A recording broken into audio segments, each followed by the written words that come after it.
Hey everybody, welcome to The Mountain Gamer and welcome to my recap of Aeon's End Legacy Chapter 5, The Darkest Night. Now, it's been a while since I did one of these videos, and that's because, well, COVID-19. Yeah, so that happened. But now, it turns out that where I live in Canada and in my own, specific little county where I live, up in the mountains and stuff, the cases are very, very, very low. Like, I think we've got like 10 cases and no deaths. So, me and my gaming group have started gaming again, and it's all people who have the same type of lifestyle that I have, which means we go out like, do the groceries once every 9 days, and that's about it. So why am I saying this? Well, I just want to let you know, I know that some of you can't be gaming as much as you would like, but hang in there, it's coming. There is light at the end of the tunnel. And as always, stay safe and don't take any unnecessary risks. That being said, we recently played Chapter 5, The Darkest Night. First of all, before I get into anything else, can we look at this artwork here and agree that it's awful? I mean, what is this?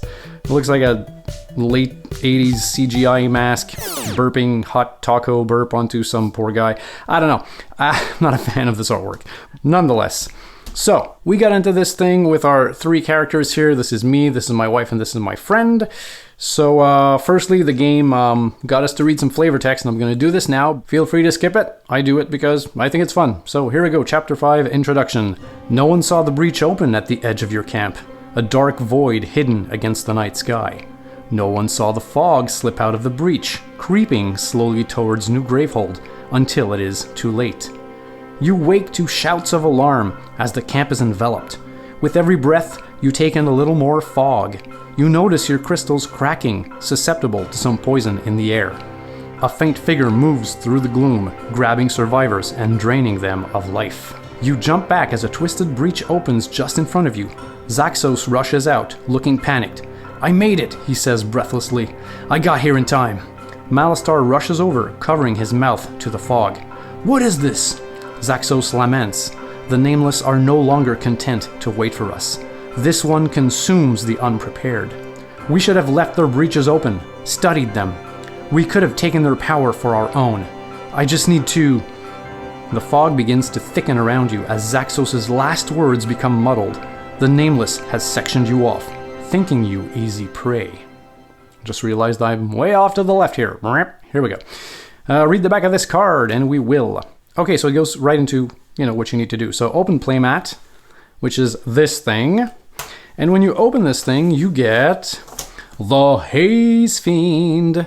So he is a tough-looking mofo. He's basically an armored, taco burp. So there you go. He's got 75 life. That's what we've got up here. And before we get into what he actually does, let's actually go back here. This thing says open stop 5 deck, and we did that. And in that deck, we got the Nemesis cards for this dude that you need to shuffle into your basic Nemesis deck. Now, I don't have the basic here with me, but these are all of his minions, and we'll look at those a bit later on. And then it says, okay, yada yada yada, do not reveal. Resolve the setup instructions of Haze Fiend and open Insight 10 and stickery goodness and all that. So let's look at the setup instructions for the Haze Fiend. So this guy here, right away on setup here, you see each player writes their name at the bottom of each of their crystals. What? Yeah. So we had to do that. So everybody took their own, their crystals and wrote their player name here. So basically what's going to happen is these are not interchangeable, okay? These are your crystals and they will come back, throughout the campaign. Now, why is that important? Well, this is where the Open Insight 10 thing becomes important, because when you open Insight 10, you get this thing, which was full of stickers. I can show you quickly what it used to look like.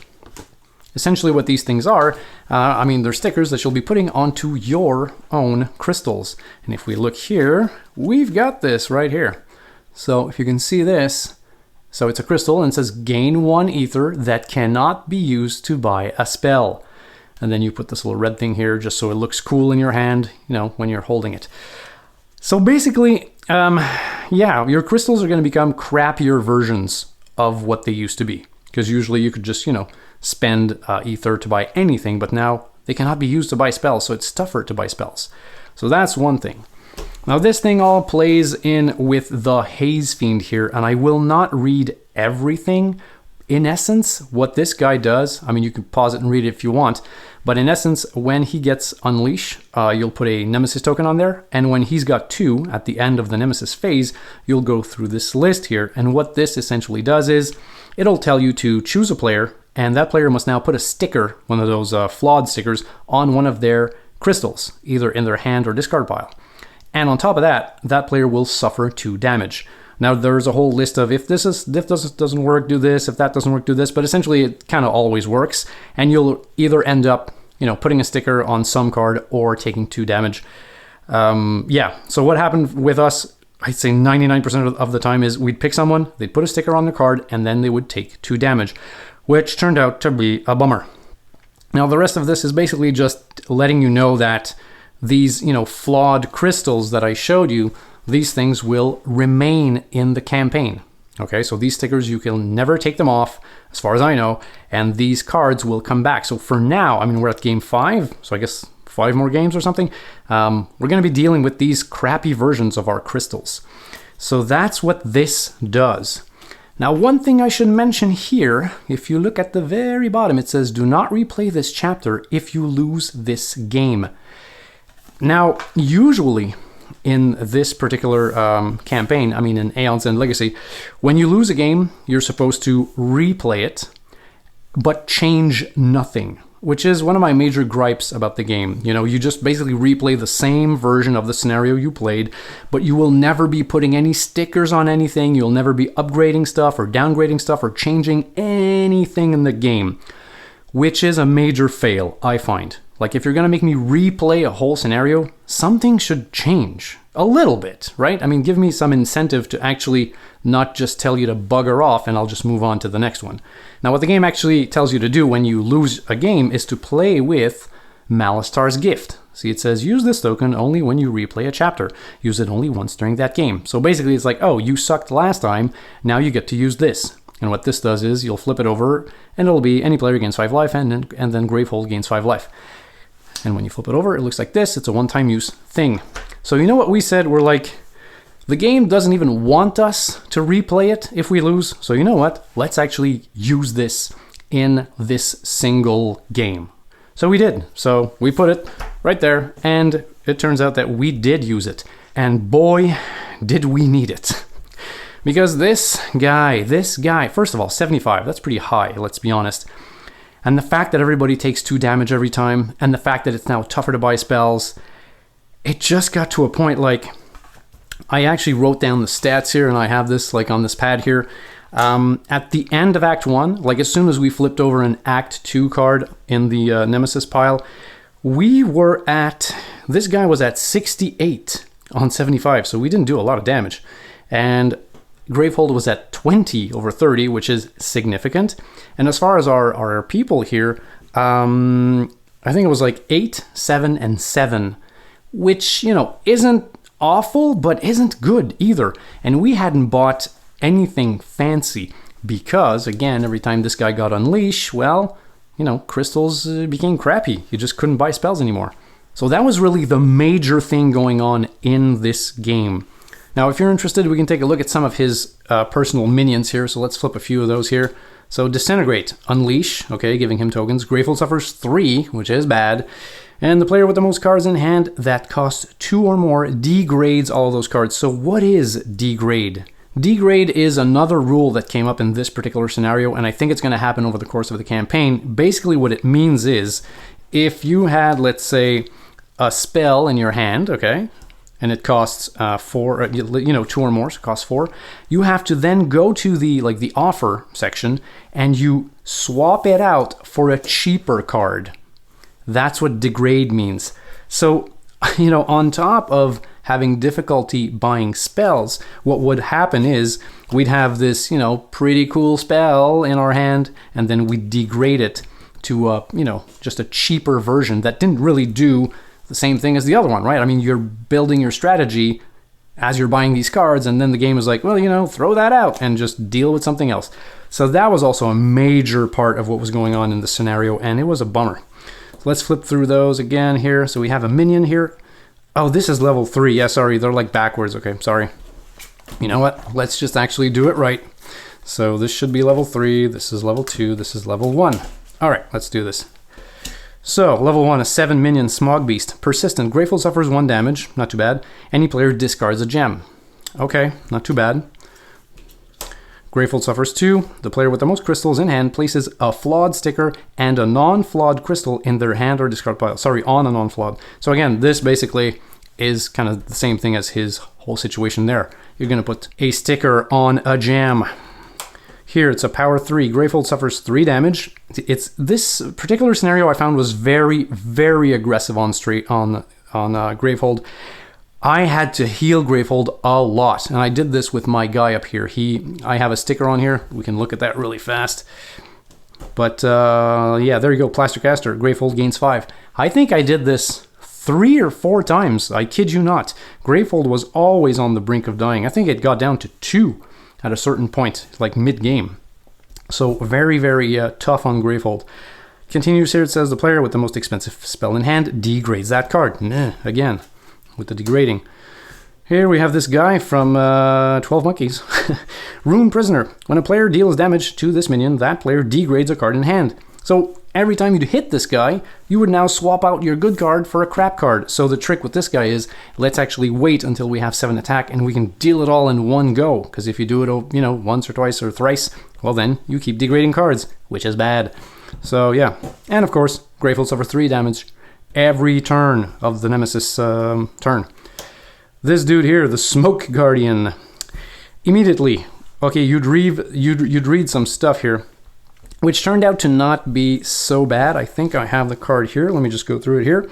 So yeah, card E57, very strange this one. It actually goes back in the Evolve deck. Usually you'd go through the Evolve deck, you'd read the card associated with the minion, and then it would tell you discard. But this one actually says put it back in the deck. So let me just go get it from the original deck here. This says, okay, here, let's put it here. So it says, a glowing figure emerges from the dense fog surrounding your battle. Its sharp edges and razor teeth are eerily illuminated by its innate aura, turning it into a nightmarish vision. It says, place this card next to the Smoke Guardian. When Smoke Guardian is discarded, read the back of this card. So when, you know, eventually we killed it, then you would flip this over, and it would say, as the smoke dissipates, you find a discarded dirty object, giving off a familiar hum of energy. You scrape off the grime to find a precious gem hidden underneath, or beneath. The player who discarded Smoke Guardian gains a gem from the most expensive gem supply pile and places it into their hand. So that turned out to be good. Usually these read evolve things are bad, but this was actually nice. So then we got to go get the most expensive gem, but, you know, turned out to be this, which is not, you know, that crazy. And then it says return this card to the Evolve deck. So this is kind of weird. Now this is going back into the Evolve, but this particular creature is going to go away because, you know, he's directly linked to the Haze Fiend. And in our next games, we will not be playing against the Haze Fiend. So I don't see how, you know, returning the card to the Evolve deck, unless, you know, it's a misprint, and it could very well be. But anyways, so that's this guy. Let's continue here. Poison! Any player places a flawed sticker on a non-flawed crystal, so there we go, more stickers, and a different player degrades a card in hand and suffers 2 damage. Very aggressive stuff. And this is at Act 2. Act 3... Oh, I actually just lost power. Wow, yeah, it's raining a lot outside and now I just lost power. So, I don't know, as, you know, Lord Helmet would say. Well, why don't we take a 5-minute break? Very good, sir. Smoke if you got 'em. Okay, well, we're back. Turns out it was like a 5 to 10 minute thing. Lucky though, because the report said 4 hours. We were supposed to miss out for 4 hours. So anyway, here we go. We actually looked at this one before, so let's keep flipping here. So Toxic Breath, again, the guy with the burps, suffer 2 damage. I think we looked at this one too. Grateful suffers 2. The player with the most expensive card in hand destroys that card. Oh my god. Yeah, again, awful. And the last one here, it's a power 1, so basically it's going to happen. The player with the most cards in their discard pile places all cards that cost 0 in their discard pile on top of their deck in any order. And then Gravehold suffers 1 damage for each card placed this way. Basically, this is gonna bring back these cards on top of your deck. So you know that your next turns are gonna be crap and you won't get any chance to actually hit the bad guy. So there. So as I said, a very tough game. We ended up using this thing like, I think at the start of Act 2, because we were just so low. Health-wise for Gravehold, like we were okay. Like I said, starting Act 2, we were at 8, 7, and 7, but Gravehold was taking hits again and again and again. Besides that, one of the only big moments one of the only interesting thing that happened, we did keep evolving some of these cards. As you can see here, this one is rather new. This one is new also. This is a big bad guy. Gravehold suffers 2, any player discards a card in hand. We had a card that actually targets now my wife. Usually the cards target me. It's always me. And now this thing targets my wife. So this is a minion with 9 life, 2 shields, humming drones. This minion can have any number of shield tokens. So possibly some events will actually make this thing go higher than 2. And then it says persistent, this minion gains 1 shield token. So there you go. And then Rolin, which is my wife, suffers damage equal to the number of shield tokens on this minion. So you want to kill this guy before he can stock up and do big hits on my wife. Nobody hits on my wife except me. So that's one of the standout moments that we had in this game. Now before we get into like the third act and all that, I just want to show you what we've been working with, in this particular scenario. So this is all the stuff that we, this is like the market that we put together at the end of last game, and this is what we've been playing with. So very quickly here, we got a gem for 3 that says gain 2 ether or silence a minion. And silence tokens are these things. You put these things on minions to kind of shut them up for 1 turn, and then the token goes away. We love these things. We use them a lot. So that turned out to be good. We have the branching radite here, a gem for 4. It says gain 2 ether, and if you have 2 or more prepped spells, gain an additional ether. My friend uses that a lot. That turned out to be a good thing for him. Then we have a relic for 3, the Geophage. Gain 1 ether and you may destroy a gem in hand. Yeah, we did that a little bit because every once in a while, you could actually destroy one of these things. Now, of course, even though they're destroyed, they will be coming back in the next game, but it was good to get rid of them. The Neural Wreath here, a relic for 4, focus any player's breach. Any player may prep a spell in hand. We love this card in theory, but somehow we just never go out and buy it. I think maybe we had 1 going around, and I don't know why. I think we just focus on these cheap spells, I think. The Reality Stabilizer for 6, I don't even think we bought this because it was so expensive. Maybe we should have. Maybe it would have helped. I don't know. So it's gain 2 charges and silence a minion. Maybe we bought 1. Maybe 1, but no more than that. And then our spells here, we had a cheap one here, Warping Haze for 3. Deal 2 damage, and if you have 2 or more other prepped spells, deal 1 additional damage. This worked out because my friend Snow, his thing is if he keeps a spell plugged into his first breach, one of those spells kind of generates money. So that actually worked out for him because he had that 1 prep spell and this kind of activated. So this worked out well for him. Then here the Force Transfusion, cast, deal 3 damage, which is good. And if you have 3 or more charges, gain 1. I was buying a lot of those like I did in the last game because my power is, if I load up my charges, I can heal Gravehold. So I invested a lot in these to kind of give me charges every once in a while to heal Gravehold. And number 5 here, Arcane Salvo. While prepped once per turn, during your main phase, you may place a relic you played this turn or a relic in your discard pile on top of your deck. That never happens. And then cast, deal 4 damage. That happens, and that's useful. Pretty cheap too. And for 6 here, the Pyrogeist. When you prep this, deal 1 damage. That's good for when you get these minions with shields. So you prep it, boom, 1 damage. Shield goes away. Then cast, deal 1 damage. Period. Boom, another shield. And then finally deal 2 damage. So then you actually do damage the minion. This is very useful for minions with shields. I think we kept this at the end of the game. I'm not sure. I hope so. We'll get to that later. Now, as far as when everything ended, I wrote this down here. The killing blow, when we actually did the killing blow, the Nemesis was at 9, and then somebody did 1 big attack and brought it down to 0. And as far as the other stats go, Gravehold, look at this, come on. Gravehold was at 7 on 30, which is pretty low. And like I said, I think I healed it like 3 times during the game, right? And as far as the players, I was exhausted, my wife was exhausted, and my friend was at 1 health. That, I've never seen that. In all of my games of either this, the Legacy version or regular Aeon's End, I've never had that. This was like brutal, like excruciatingly brutal. And remember, we used this. So, somebody actually gained 5 life.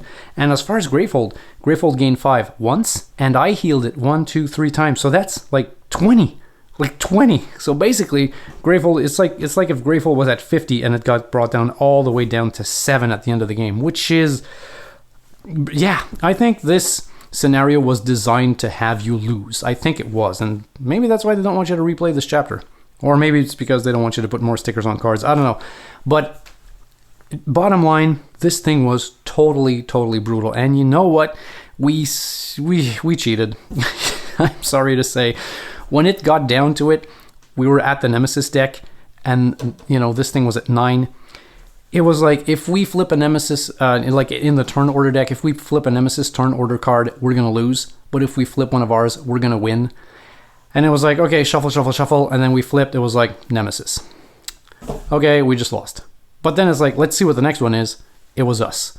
So we're like, you know what? Let's just kind of nerf the whole thing. So we reshuffled it, we flipped, and then it was us, and we won. But if we hadn't done that, we would have lost, like totally. So, yeah.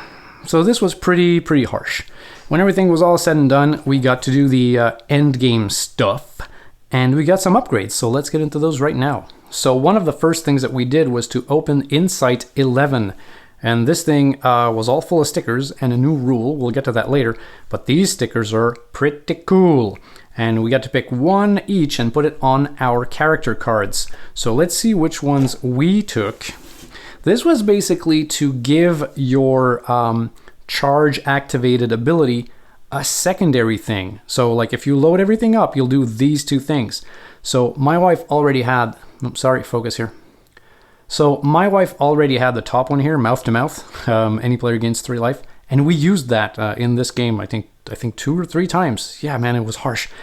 So now she gets to do this, and if you have 4 or less life, gain 2 life. So essentially, she's going to give herself mouth to mouth. Oh yeah. So she took that. I took, you see, okay, I used to have Plastercaster, Gravehold gains 5, so I will do this, and any player returns a spell in their discard pile to their hand. And we thought this was would come pretty handy. It's pretty nice, right? You shoot off some big spell, it goes away, and then boom, comes back in your hand.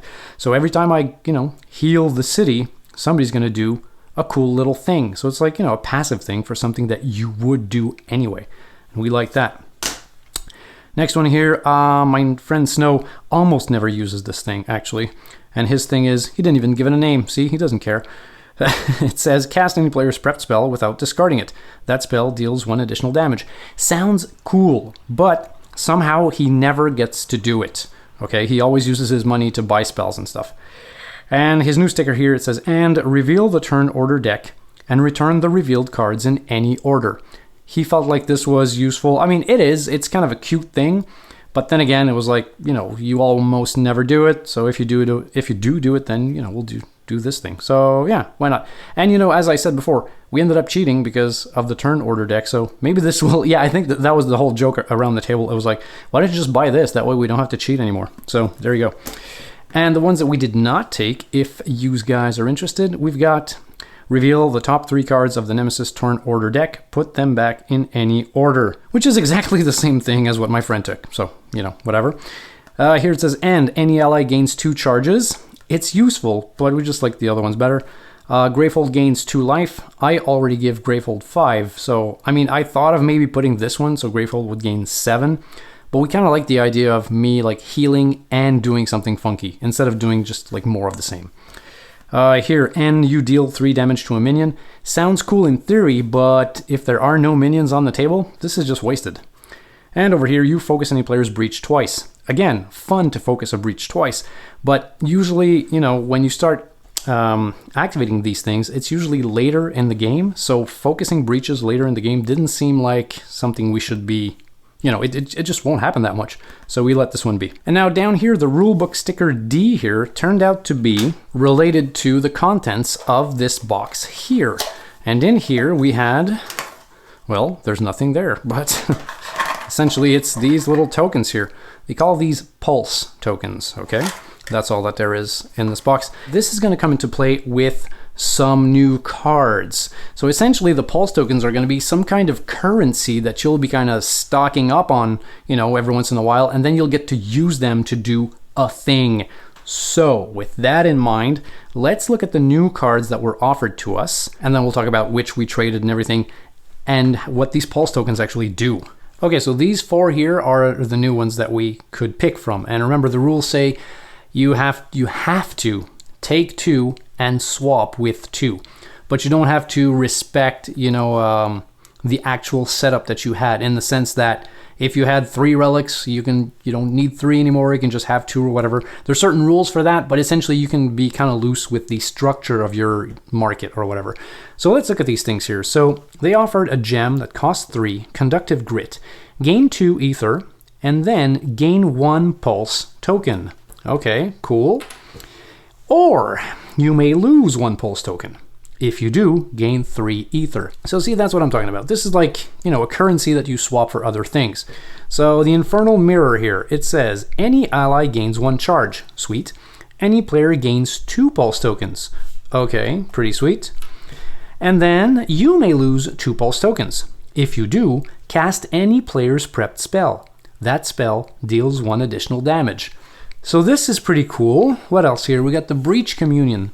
While prepped, this is a spell. While prepped once per turn during your main phase, you may gain 1 pulse token. So you gotta keep it prepped in to gain a pulse token. Then when you cast, deal 2 damage. You may lose 2 pulse tokens. If you do, deal 3 additional damage. So again, stocking up on pulse to do something better. Here we have another relic for 4, the Voltaic Relay. Any player gains 3 pulse tokens. That player may lose 1 pulse token. If they do, they destroy a card in hand. So now you're, exchanging pulse for the scrapping ability. Okay, so we were like, at first we were like, you know what? Let's not even take any of these cards. I don't care about this pulse system. I just want to play, the way I've been playing. But then we read the rules, and like I said before, you have to take 2 of these. So the game is pushing you in a direction where these things will come into play. So what did we do? Well, we decided to keep these 2. So this is gone. And in doing that, we had to get rid of 2 cards in the offer. And what we ended up getting rid of was the Branching Radite. This thing used to do gain 2. Well, that does that. And if you have 2 or more prepped spells, gain an additional buck.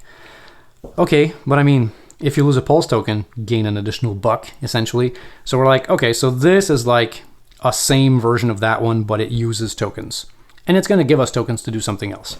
So we got rid of that, and we kept this one. And then for our second card, we ended up losing the Reality Stabilizer, which we never really got to use because it's just so expensive. This was gain 2 charges and silence a minion. But we already have this here that silences a minion, which is fine. So we got rid of that, and we kept this one here. So any ally gains 1 charge. Again, charge. Any player gains 2 pulse tokens. Boom. And you may lose 2 pulse tokens. If you do, you cast a player's prepped spell. So we're like, okay, I mean, if we have to use these tokens, let's just have a little system that gives tokens to somebody else, gives them to you. You can change them for cash. You can change them to cast spells. So I don't know. I mean, in hindsight, maybe we should have taken, a spell.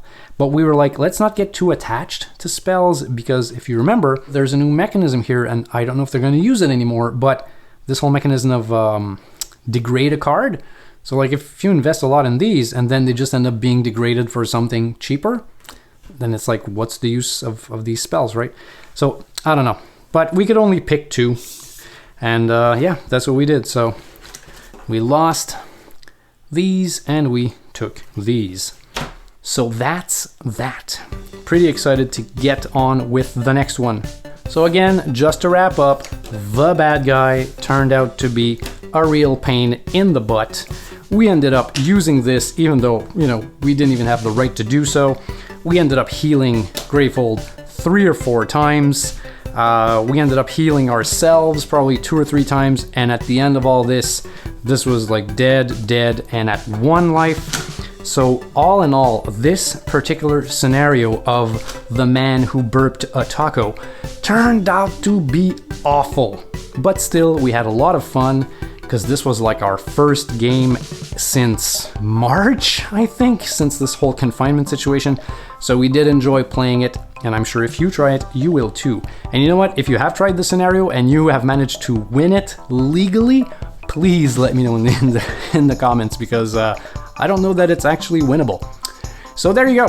So don't forget to click like, subscribe, and all that jazz. Thank you for watching once again, and I will see you guys on the next one.